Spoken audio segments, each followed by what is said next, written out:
Larry Pratt is the leader of Gun Owners of America. Now understand something about Gun Owners of America. This is a group that thinks the NRA is too liberal. I mean, that's so crazy it makes your head hurt. Like, how can you get more conservative than the NRA?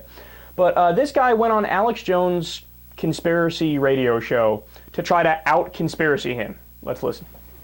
The Republicans in the House have to originate a continuing resolution that specifically defunds the implementation and operation of Obamacare.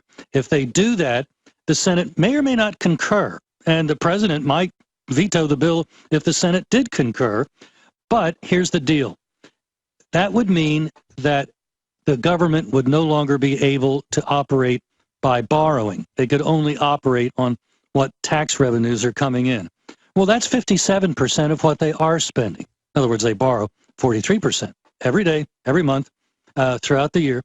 The government would certainly not stop operating. The Social Security checks, which are mechanized, digitized anyway, could continue going out without probably the presence of a human being, because it's all programmed in computers.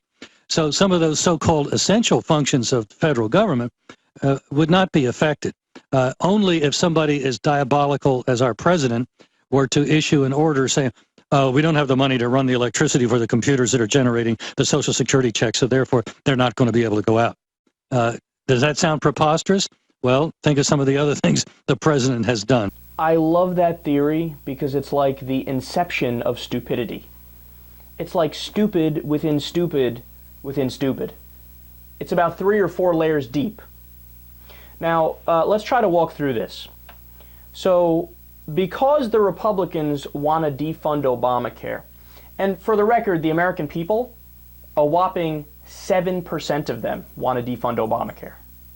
A poll that just came out. I mean, there are more that want to fully repeal it, but specifically for what he's talking about, shutting down the government to defund it, only 7% are in favor of that. Amazing how unpopular these guys' ideas are, but they still assert them with confidence. So because Republicans want to do that, they will somehow maybe get it, the defunding through the Senate, even though that's not going to happen. And then when it gets to President Obama's desk, he will become nefarious and not sign it, but what he will do is, with the government shut down, say that we can't pay out on Social Security checks because we can't fund the electricity for the computers. And he's doing this to blame the Republicans so that people will hate the Republicans and not blame him for the government shutdown. Yeah, but wait a second. Wouldn't people just blame the Republicans anyway for the government shutdown without Obama having to shut off Social Security? In fact, we know that they will. That's what the polls say. Of course people would blame the Republicans. So why would he take that extra step of shutting down Social Security?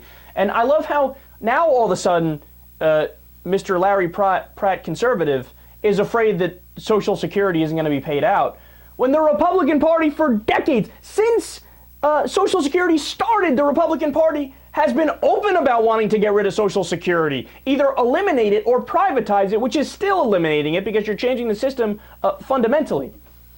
But now that he thinks Obama wants to stop paying out on Social Security, which, by the way, he doesn't, it's a bad thing all of a sudden to stop Social Security. I mean, see, this is what I'm saying. It doesn't make sense in, like, multiple different ways. If you're afraid that Social Security isn't going to be paid out, here's the last thing you should do. Vote for Republicans. But that's what Larry Pratt said. Yeah, oh, that Obama, he's going to shut down Social Security. How dare he do that? Let's go vote for Republicans to stop that. No, but that will eliminate Social Security. Oh, it's so stupid. It's so stupid.